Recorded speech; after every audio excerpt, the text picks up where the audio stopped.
Sus seguidores creen que la decodificación de sus textos antiguos revelará las respuestas de los grandes misterios de la vida. En el siglo XXI, algunas celebridades como Madonna o Britney Spears han emprendido una interpretación moderna de la práctica. Sin embargo, la extensión de la cábala ha suscitado controversias. Sus partidarios más estrictos advierten de que esta práctica mística alberga peligros ocultos. A lo largo de la historia, sus seguidores han codificado los escritos para proteger los secretos de la cábala. ¿Cuántos niveles de comprensión tiene? Tal vez infinitos. Y cuanto más se decodifique el pasado y el texto, tanto más difícil y más mística se hace.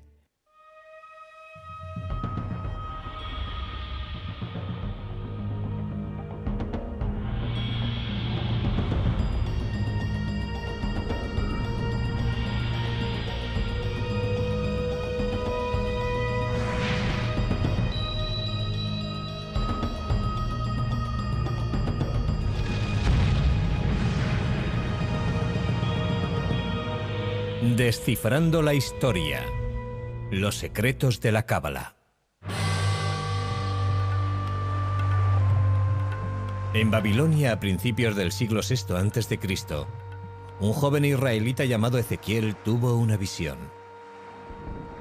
Y en plena contemplación, una tormenta apareció del norte, y había una llama que relampagueaba continuamente, y en medio de esa llama había un trono, y sobre el trono una figura de aspecto humano. Ezequiel creía que había tenido una visión del cielo y había visto a Dios sentado en su trono. Esta visión cautivó a un grupo de místicos judíos. Tenían la esperanza de que estudiando esa imagen podrían ver a Dios ellos mismos y fundirse con el espíritu de la divinidad.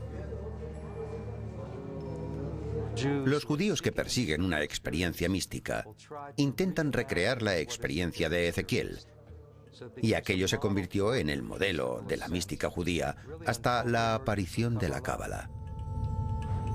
En el siglo II de nuestra era, el Imperio Romano dominaba lo que hoy es Israel. Los judíos que practicaban su fe de manera abierta eran asesinados u obligados a exiliarse. Fue entonces cuando muchos judíos recurrieron al misticismo para tratar de comprender la voluntad de Dios.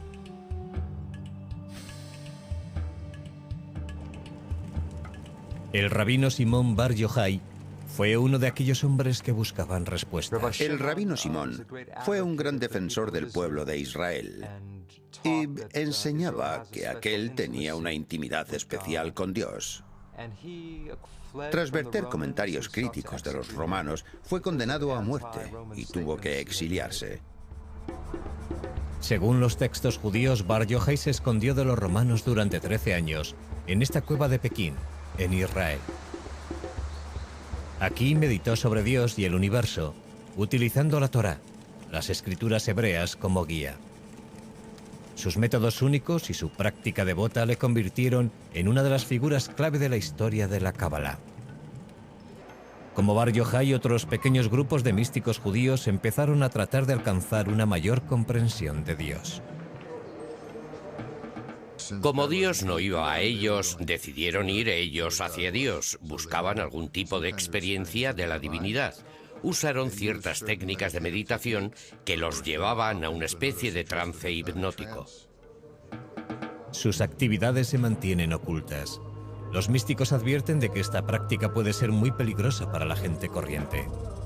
Antiguas leyendas hablan de novicios que enloquecieron o incluso murieron por no estar preparados para enfrentarse a las poderosas fuerzas espirituales que se desencadenan. Si no eres lo bastante puro y modesto, Dios puede no aceptarte y puede que no permita que se realice ese viaje. Los místicos creen que a través de la meditación pueden alcanzar una visión de Dios como la que experimentó el profeta Ezequiel. En esa visión, la entrada del cielo está bloqueada por una serie de puertas. Los místicos deben atravesarlas antes de alcanzar a Dios.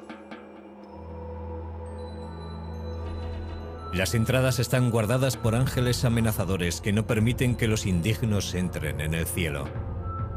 Antes de poder avanzar, los místicos deben aprender los complicados nombres de los ángeles y deben repetir cada uno de ellos un número exacto de veces.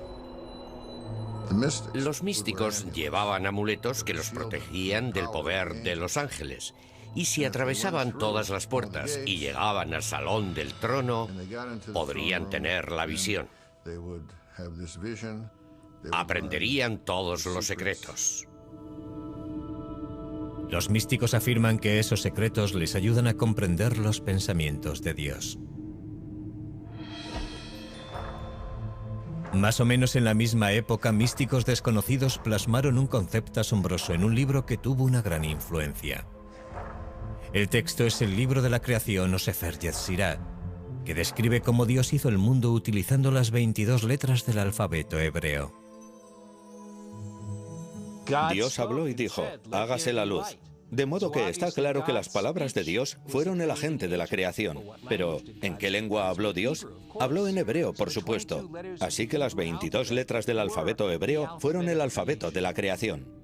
Lo que hace el Sefer Yetzirah es tratar de describir cómo Dios creó el mundo de una manera más detallada que el Génesis. Desarrolla la idea de que Dios creó el mundo a través del lenguaje, pero no tanto de las palabras como de las letras individuales, y esto debe entenderse de manera literal. Dios juntó las 3 letras, Aleph, Bet y Nun, para formar la palabra Obam, piedra.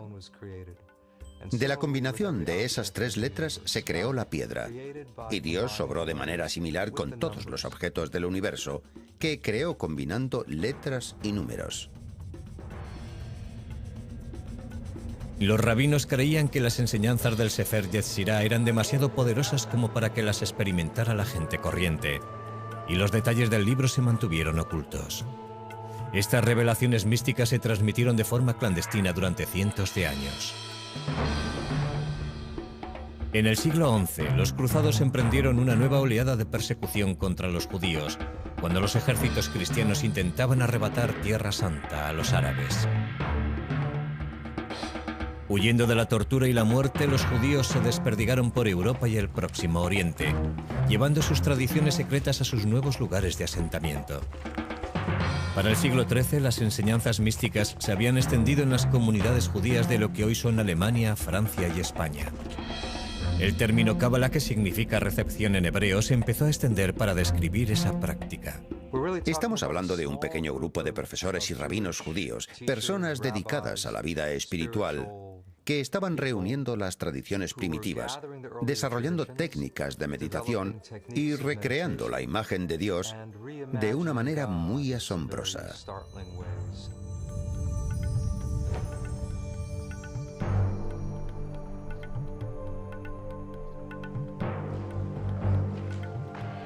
Uno de los acontecimientos más significativos de la historia de la cábala se produjo alrededor de 1280, cuando un rabino español afirmó haber descubierto un nuevo texto misterioso. Este pronto se convertiría en el libro individual más importante de la cábala. Se llama el Zohar, que significa brillo o esplendor en hebreo. Es verdaderamente la obra maestra de la cábala. Las ideas del Zohar son muy radicales y asombrosas. Escrito en su mayor parte en arameo, sus páginas están llenas de símbolos arcaicos y lenguaje erótico. La excitación inferior produce una similar excitación superior. El hombre y la mujer se unen, el deseo triunfa, los mundos son dichosos y arriba y abajo reina la alegría. El autor del Zohar sigue siendo un misterio aún hoy en día. Muchos cabalistas piensan que el rabino Simón Bar Yochai recibió la inspiración divina para escribir el Zohar cuando estaba retirado en su cueva en el siglo II.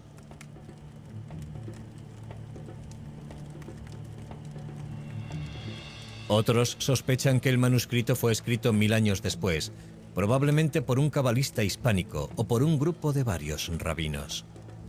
Está escrito en arameo por alguien que no dominaba demasiado esa lengua. Y encontramos en el Zohar palabras del portugués o castellano medievales. Así que la cuestión que los estudiosos han debatido durante un par de cientos de años es: ¿quién lo escribió y cómo sucedió?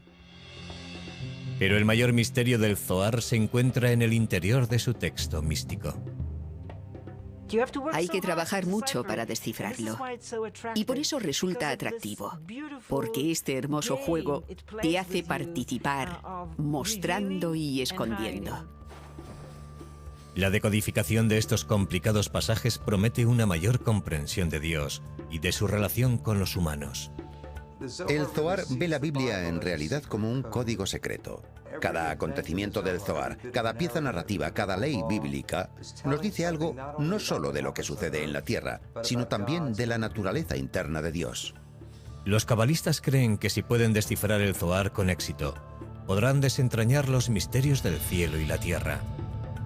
Uno de esos secretos es una asombrosa revelación sobre el cuerpo de Dios y su sexualidad.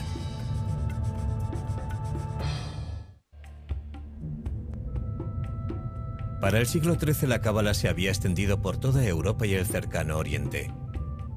Pero aunque la cantidad de judíos que estudiaban la cábala crecía, sus secretos permanecieron celosamente guardados. Desde entonces, los estudiosos han investigado las formas de revelar esos secretos.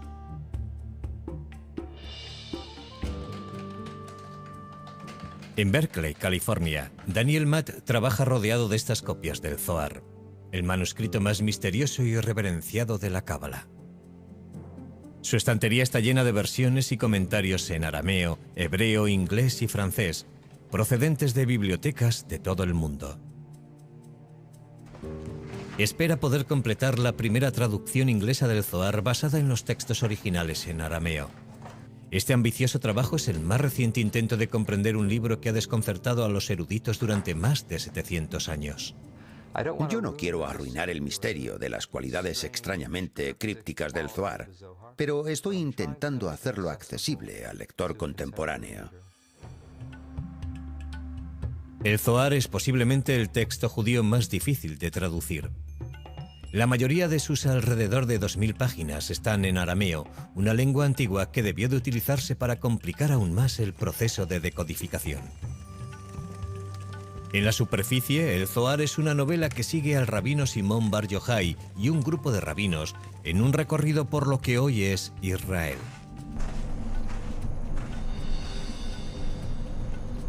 Vagan por las colinas de Galilea compartiendo sus enseñanzas secretas y topándose de vez en cuando en su camino con extraños personajes.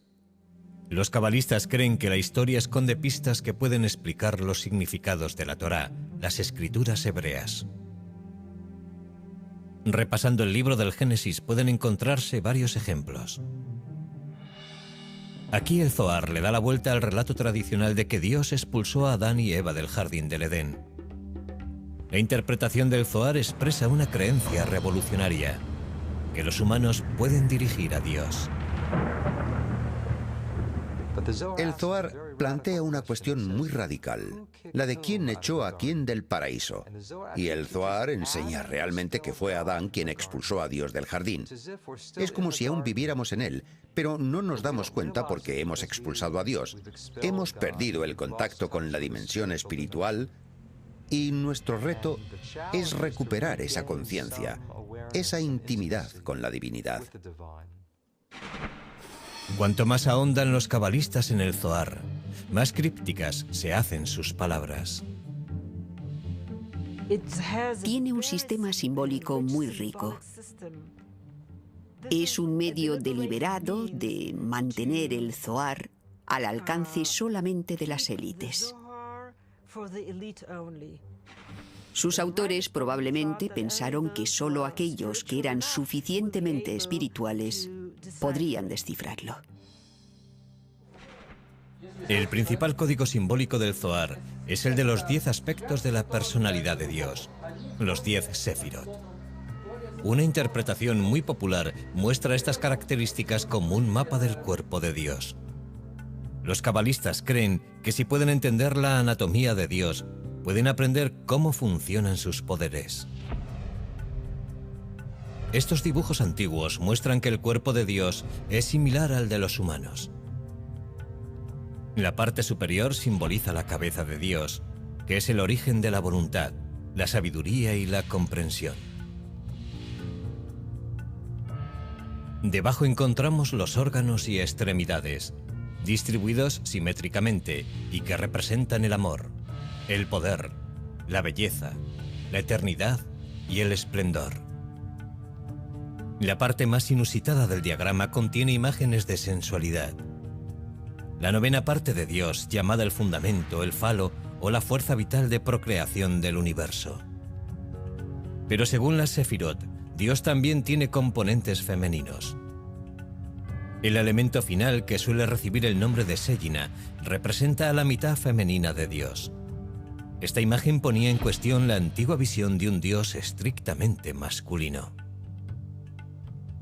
Lo que encontramos aquí por primera vez es que este aspecto femenino, el consorte femenino de Dios, es también divino, es parte de la divinidad. Así que unir las mitades masculina y femenina de Dios se convierte en el objetivo de todo el sistema de las Sefirot. Y el Zohar describe esa unión en términos muy gráficos. En realidad hay una historia de amor en Dios y una unión sexual. Y ese es un elemento muy llamativo del Zohar que probablemente ha provocado una gran atracción en algunos aspectos. Este complicado sistema apoya la enseñanza cabalística de que los humanos afectan a Dios. Los estudiosos del Zohar creen que los actos humanos unen las partes masculina y femenina de Dios. ¿Cómo se unen las dos mitades de Dios? Por medio de la virtud humana, por el amor al prójimo, socorriendo a los pobres, guardando el Sabbat. Por medio de variadas órdenes rituales e intemporales, uno puede unir esas dos mitades de Dios. Podría decirse que así es como realizamos el potencial divino en el mundo. La idea de que Dios depende de los seres humanos choca con la creencia tradicional que lo ve como un soberano omnipotente. Nosotros, y esta es, en mi opinión, una idea extraordinaria de los cabalistas, tenemos la capacidad de alimentar a Dios, de influir en Él a través de nuestros sagrados actos. Y podemos influir en la disposición divina y favorecer que el flujo de la gracia divina llegue al mundo. Pero en esta relación los pecados humanos provocan el desequilibrio.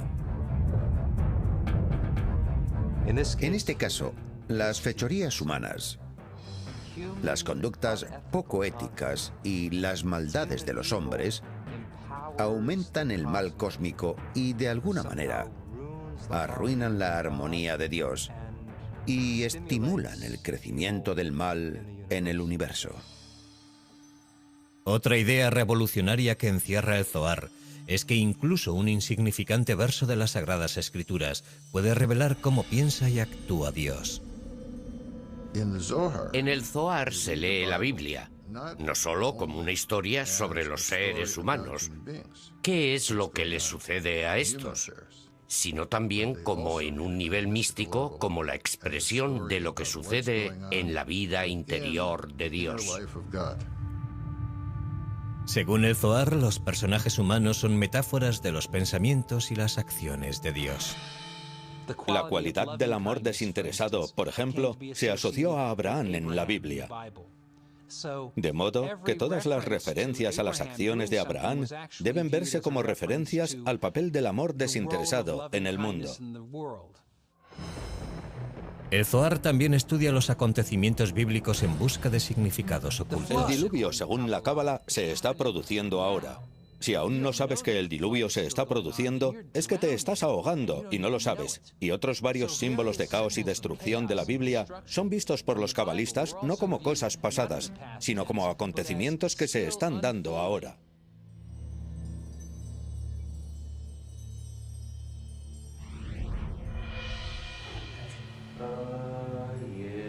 Mientras los místicos continuaban explorando nuevos misterios en el Zohar, otro cabalista hispano del siglo XIII ideaba un nuevo método y modo de unirse a Dios. La técnica de Abraham Abulafia contemplaba una meditación intensa y movimientos parecidos al yoga. Sus seguidores usaban ciertos movimientos de las manos y la cabeza para concentrarse en las letras de la Biblia hebrea. La idea más antigua es que Dios tiene muchos nombres y que esos nombres tienen poder absoluto. Abulafia quiso hacer una lectura de la Biblia, según la cual toda ella habla solamente de cómo Dios transforma los nombres y los verbos hebreos corrientes en nombres divinos. Uno de los nombres divinos que usó Abulafia es el nombre de 72 letras tomado de 3 versos del Éxodo. Cuando las letras de esos versos se combinaban de acuerdo con las instrucciones de Abulafia, formaban uno de los nombres secretos de Dios. A través de la meditación intensa sobre esas letras, Abulafia creía que la mente humana y la mente de Dios podían acabar uniéndose. Algunos cabalistas afirman que Moisés meditó sobre ese nombre para conseguir separar el Mar Rojo.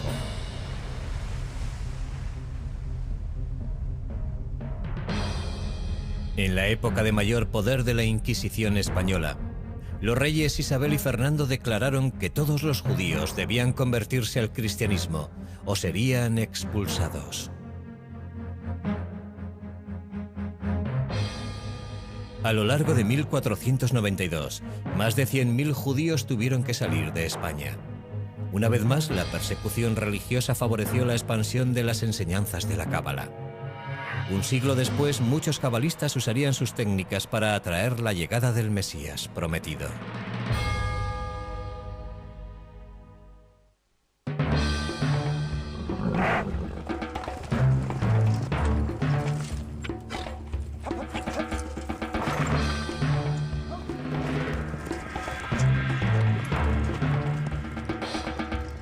En 1492, la Inquisición española expulsó a decenas de miles de judíos, enviándoles al exilio. Muchos huyeron a Tierra Santa.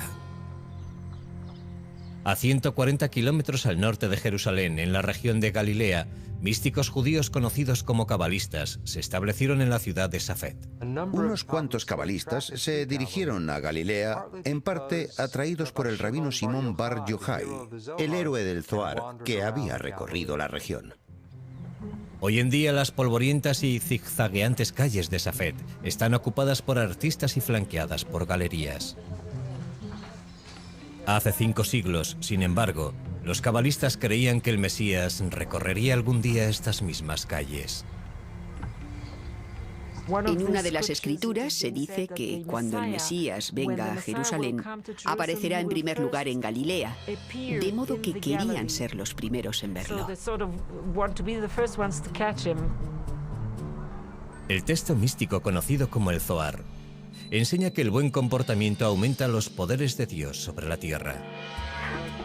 Basándose en esa filosofía, los cabalistas esperaban que una vida de santidad pudiera atraer la llegada del Mesías. Los cabalistas de Safed se afanaron por construir una sociedad religiosa perfecta. La idea era que la gente debía ayudar y favorecer la llegada del Mesías. Debían ser lo suficientemente puros. Se levantaban a medianoche para decir sus oraciones y volvían a levantarse al alba para orar a la salida del sol. Los maestros de la Cábala de Safed instruían a sus seguidores para que se comprometieran con meditaciones minuciosas, ayuno y una estricta observación de la Torá. El maestro más famoso fue el rabino Isaac Luria de Jerusalén. Para cuando Luria empezó a enseñar en Safed en 1570, ya estaba considerado uno de los más importantes hombres santos del siglo. En su juventud, Luria había pasado varios años en aislamiento cerca de El Cairo, en Egipto. Dicen los cabalistas que allí Luria estudió el Zohar y tuvo visiones de ángeles y profetas bíblicos. Hay pruebas de que utilizó el Zohar como una especie de mantra, que repetía pasajes del Zohar una y otra vez hasta que los tenía profundamente interiorizados. En este estado como de trance, Luria adquirió habilidades extraordinarias. El rabino Isaac Luria podía mirar a la frente de una persona y leer en ella todo lo que le pasaba, como quien lee la palma de la mano. También era sanador. Podía describir las vidas pasadas de las personas y decir lo que debía corregirse. Luria creía que comprender las vidas previas de las personas podía proporcionar una mejor percepción de sus problemas actuales. Enseñaba una teoría de la reencarnación que afirmaba que cada individuo desciende de una cierta raíz del alma procedente de Adán y Eva. Uno desciende de Caín o Abel, o de alguno de los 3 hijos de Noé, Sem, Cam o Jafet. De modo que al menos tiene 5 opciones de tener una raíz básica, y esa raíz determina la esencia de tu naturaleza. Con la ayuda de Luria, muchos cabalistas buscaron sus conexiones con el pasado. Este cementerio de los alrededores de Safed desempeñó entonces un papel importante, pues los cabalistas intentaban hallar las tumbas de sus encarnaciones previas. Tomaban el alma del muerto que yacía en aquella tumba y hablaban con la voz de aquel.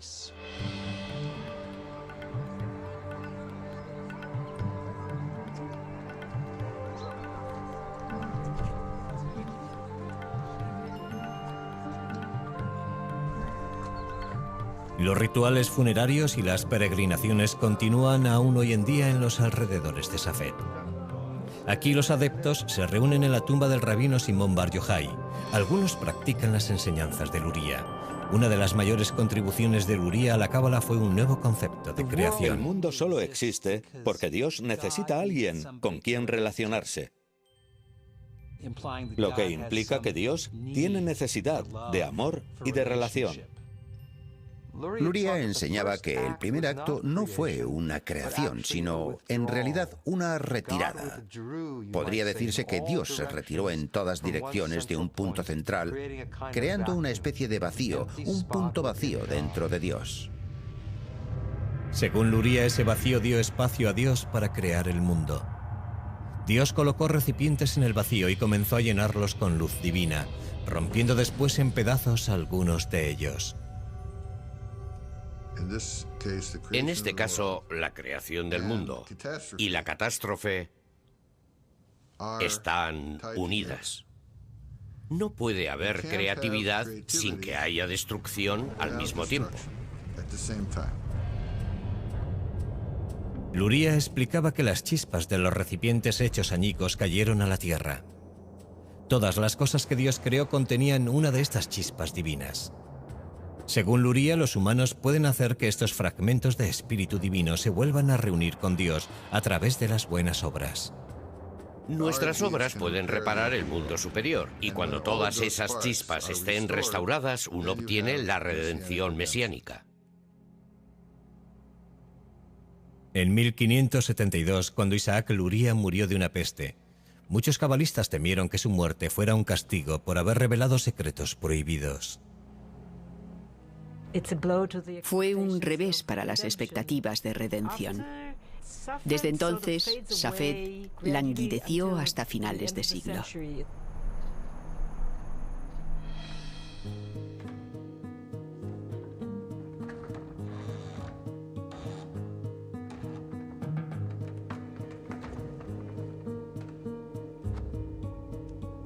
La invención de la imprenta difundiría las enseñanzas de la Cábala de una manera mucho más amplia.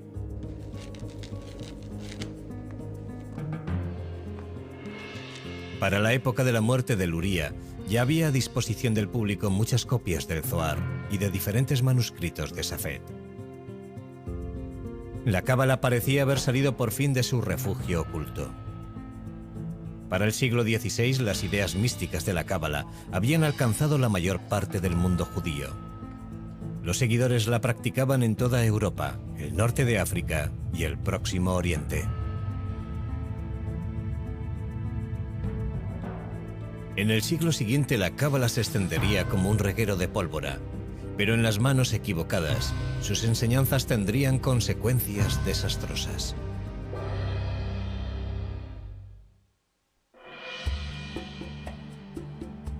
El siglo XVI se caracterizó por la expansión sin precedentes del tipo de misticismo judío conocido como Cábala. Comenzó cuando el Zohar y otras obras místicas se tradujeron al latín. Los filósofos cristianos estaban ansiosos por estudiar la Cábala y creían que podría ayudarles a resolver los misterios de su propia fe. Tienen un gran interés por la Cábala, especialmente porque el Zohar se escribió más o menos en la misma época de Jesucristo. Y de ahí suponen que contiene un judaísmo puro y no contaminado de la época de Cristo, que confirmaría las verdades del cristianismo. Esta creencia fue la base de lo que se ha dado en llamar Cábala cristiana. Los pensadores del Renacimiento también usaron la Cábala para comprender las obras de Pitágoras y Platón, cuyas filosofías reflejaban aspectos del misticismo judío. Algunos eruditos afirman que el filósofo Gottfried Leibniz, que inventó el cálculo, e incluso Isaac Newton estudiaron ideas cabalísticas. Yo no afirmaría que la ciencia moderna está basada en la Cábala, pero sí es verdad que las personas que crearon la ciencia y la filosofía modernas tenían gran interés en ella. Mientras, la Cábala estaba siendo estudiada también por dos hombres que inadvertidamente provocarían una de las mayores catástrofes de la historia de la Cábala. Sabetay Zevi nació en Izmir, actual Turquía, en 1626. En su juventud, Zevi padeció repetidas pesadillas sobre ataques demoníacos y recurrió al Zohar en busca de respuestas. Sabetay Zevi era en apariencia un brillante joven, pero problemático, que sufrió una crisis maníaco-depresiva a los 40 años. Los estudiosos piensan hoy que Zevi alternaba estados de depresión profunda y euforia maníaca. El clímax llegó cuando concertó un simulacro de matrimonio entre sí mismo y un rollo de la Torá. La naturaleza de su aflicción le llevaba a violar periódicamente los mandamientos de manera pública, y por ello era expulsado de la comunidad en medio de un gran escándalo. Desterrado de varias comunidades judías del Imperio Otomano, Zevi huyó a Jerusalén, donde anduvo vagando por las calles recitando cantos cabalísticos. En 1665 Zevi conoció a Nathan de Gaza, un joven estudiante de la Cábala. Ambos pasaron varias semanas juntos recorriendo lo que hoy es Israel. Con el tiempo, Nathan acabó convenciéndose de que Zevi era el Mesías. Así Nathan proclamó que el Mesías había aparecido. Y la buena nueva viajó de sinagoga en sinagoga por todo el Imperio Otomano y hasta Europa. Para 1666 todo el mundo judío estaba cautivado por la llegada del Mesías. Sabetay Zevi era un maníaco depresivo, pero era un maníaco depresivo muy carismático que reunió a un montón de gente a su alrededor.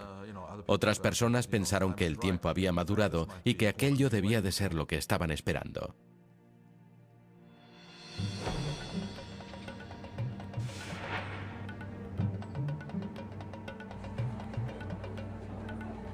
A principios de 1666, soldados otomanos arrestaron a Zevi y lo llevaron al palacio del sultán, en lo que hoy es Turquía.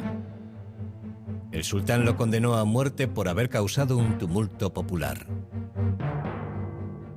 El sultán le hizo una oferta de las que hoy diríamos que no puedes rechazar. Es decir, o te conviertes al Islam o te corto la cabeza, porque si tú eres el Mesías y te corto la cabeza, podrás volver a ponerla en su lugar. Si Sabetay Zevi estuviera buscando el martirio, habría provocado un fenómeno parecido al de Jesús. He aquí el Mesías que muere por su fe. Pero Sabetay Zevi tomó la salida fácil y se convirtió al Islam. Cuando Zevi salió del palacio del sultán convertido al Islam, un puñado de sus seguidores siguió su ejemplo y se convirtió también. Pero la gran mayoría de los judíos se sintió ultrajada. Los judíos acusaron a los cabalistas de herejía y culparon a la cábala de haberlos llevado por el mal camino. Yo creo que uno de sus mayores efectos fue convencer a la gente de que el misticismo era una mala cosa, de que el misticismo era peligroso y conducía a cosas terribles. Y es aquí donde se establecen restricciones cada vez mayores y más severas. Y sobre qué gente puede estudiar la cábala y hasta qué punto debe extenderse. En la Europa oriental continuaron floreciendo unos pocos círculos cabalísticos. Entre ellos el grupo cuya práctica se conoció como hasidismo. Un rabino y místico al que llamaban el Baal Shem Tov, o maestro del buen nombre, se convirtió en el dirigente del movimiento hasídico a principios del siglo XVIII. El Baal Shem Tov unificó otros círculos místicos que operaban bajo su ámbito, por así decirlo. Mientras que la cábala de los primeros tiempos estaba reservada para unos pocos selectos, el hasidismo tomó elementos de la cábala y los hizo accesibles a la gente corriente. Al contrario de la estricta meditación y estudio que exigía la cábala primitiva, el hasidismo subrayaba la celebración del Dios en la vida cotidiana. El hasidismo también animó a hacer un intercambio más abierto de las ideas cabalísticas. Hay un impulso democrático en el hasidismo. Cualquiera puede servir a Dios y cualquiera es amado por Él si descubre la chispa. De modo que esta idea de la chispa oculta que apareció en la cábala se convierte ahora en una técnica para hallar a Dios en el mundo. Mientras la mayoría de la población judía continuaba rehuyendo el misticismo, los judíos hasídicos preservaron las tradiciones de la cábala durante todo el siglo XIX. Hoy la cábala ha tomado un aspecto totalmente diferente en la ciudad de Los Ángeles. Algunos eruditos creen que esta moda es precisamente lo que sus primeros practicantes más temían: que la cábala cayera en las manos de los no preparados espiritualmente.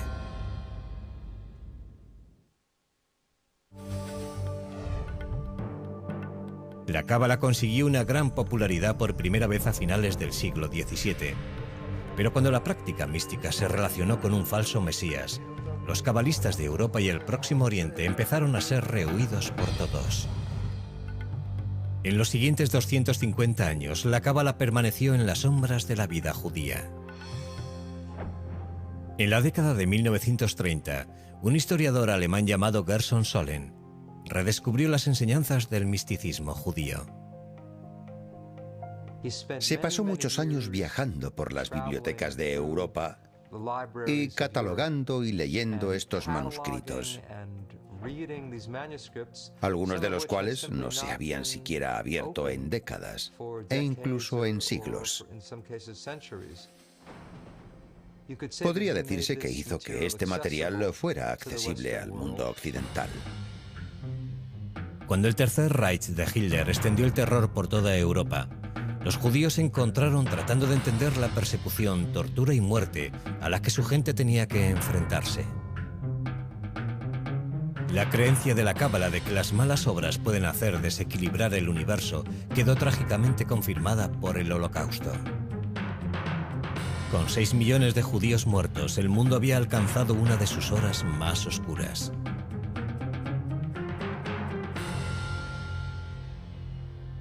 Sin embargo, los judíos y los cabalistas tenían también la esperanza de que el mundo podía ser corregido. En tiempos de crisis, en tiempos de sufrimiento en el que la gente trata de mantenerse en pie y satisfacer sus necesidades de orden, de comprensión y de realización, el misticismo puede proporcionar algunas respuestas a todo ello.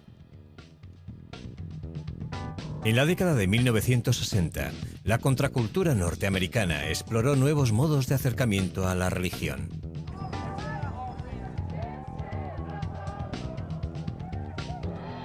Uno de aquellos hombres interesados en el mundo espiritual era Philip Berg, un rabino de Nueva York. A finales de la década, Berg viajó a Israel, donde ahondó en las enseñanzas de la cábala. Berg se dedicó entonces a estudiar esta antigua práctica. Su objetivo era compartir la cábala con las masas. La reformuló, presentándola de un modo en que alguien no versado en los textos cabalísticos y que no sepa nada de judaísmo pudiera entender estas ideas y aplicarlas a su modo de vida. La interpretación simplificada de la cábala que hizo Berg se extendió rápidamente. A principios de la década de 1970, Berg abrió su primer centro de la cábala en Tel Aviv. Durante la década de 1980, Philip Berg y su familia construyeron un imperio de la cábala con base en Los Ángeles.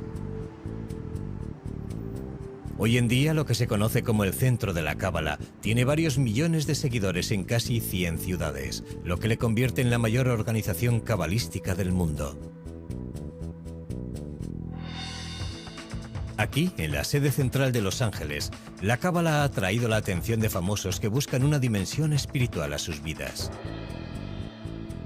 Los dos hijos de Berg ayudaron a promover la idea de que, a diferencia de la restringida cábala del pasado, esta práctica está abierta a todos.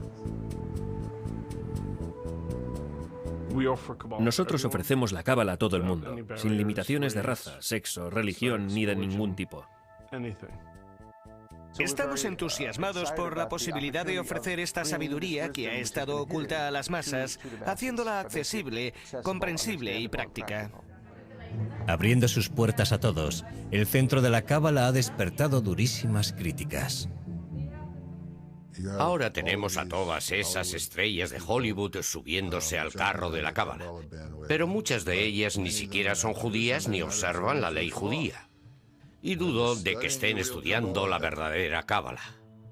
Suelen decir cosas como, aquí hay un nombre sagrado, o una práctica santa, que puede darte cierto poder cabalístico.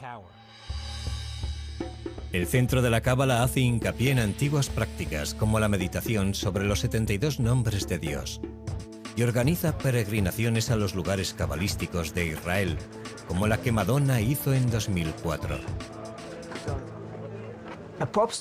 Que una estrella del pop como Madonna adopte la cábala es pseudoespiritualidad moderna. Realmente es un trato hecho en los cielos entre el Centro de la Cábala y Madonna. También se ha popularizado llevar objetos religiosos como las cintas rojas que se atan en la muñeca para protegerse de las fuerzas del mal.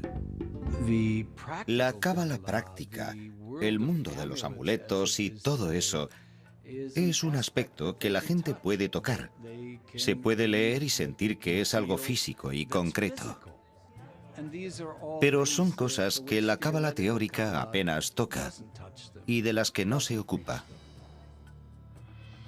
La nueva cábala es estudiar la cábala no para comprender el universo, sino para hallar un modo práctico de mejorar tu vida.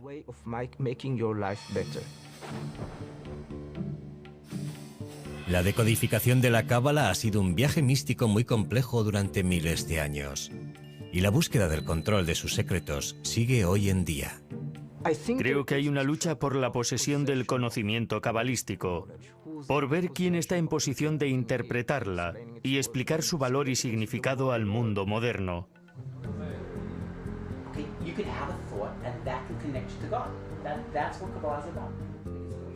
Hoy en día se siguen realizando profundos estudios de la cábala y se seguirán haciendo.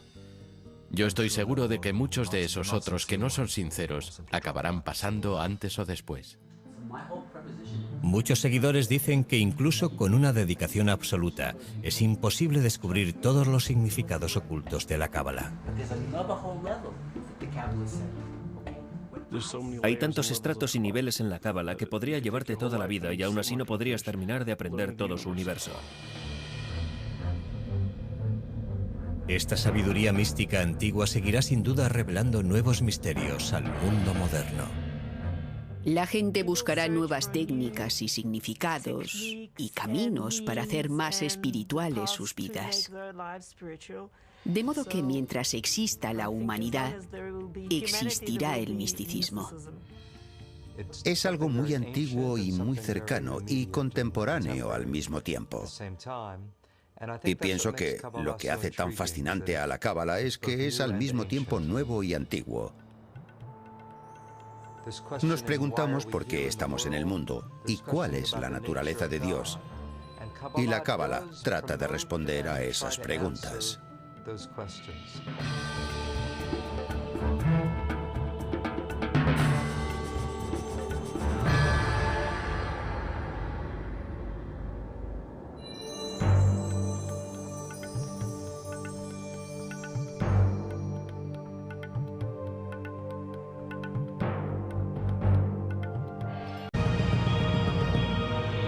Descifrando la historia. Los secretos de la Cábala. En Babilonia, a principios del siglo VI a.C., un joven israelita llamado Ezequiel tuvo una visión. Y en plena contemplación una tormenta apareció del norte, y había una llama que relampagueaba continuamente, y en medio de esa llama había un trono, y sobre el trono una figura de aspecto humano. Ezequiel creía que había tenido una visión del cielo y había visto a Dios sentado en su trono. Esta visión cautivó a un grupo de místicos judíos. Tenían la esperanza de que estudiando esa imagen podrían ver a Dios ellos mismos y fundirse con el espíritu de la divinidad. Los judíos que persiguen una experiencia mística intentan recrear la experiencia de Ezequiel, y aquello se convirtió en el modelo de la mística judía hasta la aparición de la Cábala. En el siglo II de nuestra era, el Imperio Romano dominaba lo que hoy es Israel. Los judíos que practican un número exacto de veces. Los místicos llevaban amuletos que los protegían del poder de los ángeles. Y si atravesaban todas las puertas y llegaban al salón del trono, podrían tener la visión. Aprenderían todos los secretos. Los místicos afirman que esos secretos les ayudan a comprender los pensamientos de Dios. Más o menos en la misma época, místicos desconocidos plasmaron un concepto asombroso en un libro que tuvo una gran influencia. El texto es el libro de la creación o Sefer Yetzirah, que describe cómo Dios hizo el mundo utilizando las 22 letras del alfabeto hebreo. Dios habló y dijo, hágase la luz. De modo que está claro que las palabras de Dios fueron el agente de la creación. Pero, ¿en qué lengua habló Dios? Habló en hebreo, por supuesto. Así que las 22 letras del alfabeto hebreo fueron el alfabeto de la creación. Lo que hace el Sefer Yetzirah es tratar de describir cómo Dios creó el mundo de una manera más detallada que el Génesis. Desarrolla la idea de que Dios... Sus seguidores creen que la decodificación de sus textos antiguos revelará las respuestas de los grandes misterios de la vida. En el siglo XXI, algunas celebridades como Madonna o Britney Spears han emprendido una interpretación moderna de la práctica. Sin embargo, la extensión de la Cábala ha suscitado controversias. Sus partidarios más estrictos advierten de que esta práctica mística alberga peligros ocultos.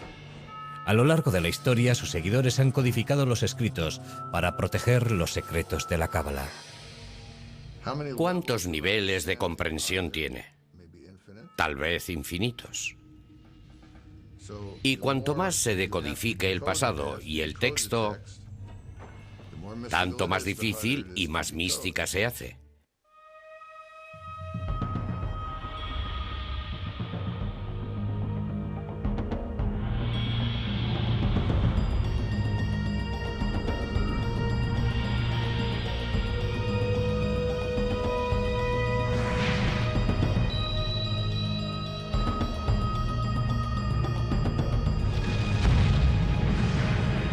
Practicaban su fe de manera abierta, eran asesinados u obligados a exiliarse. Fue entonces cuando muchos judíos recurrieron al misticismo para tratar de comprender la voluntad de Dios.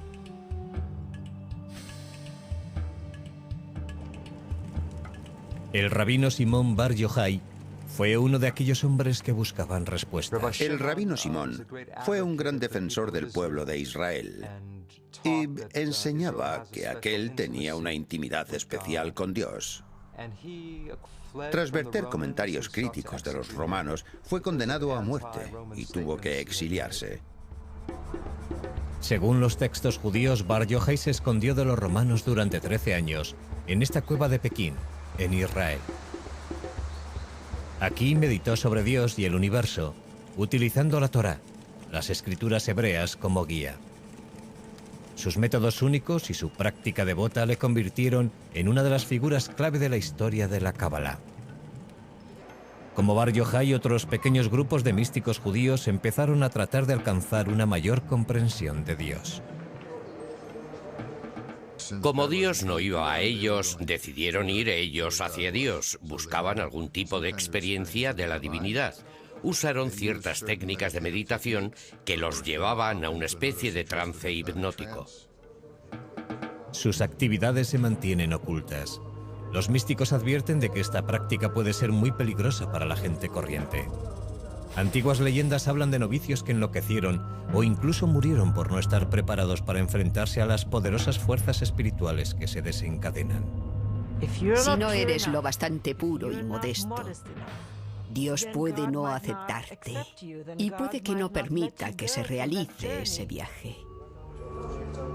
Los místicos creen que a través de la meditación pueden alcanzar una visión de Dios, como la que experimentó el profeta Ezequiel. En esa visión, la entrada del cielo está bloqueada por una serie de puertas. Los místicos deben atravesarlas antes de alcanzar a Dios. Las entradas están guardadas por ángeles amenazadores que no permiten que los indignos entren en el cielo. Antes de poder avanzar, los místicos deben aprender los complicados nombres de los ángeles y deben repetir cada uno de ellos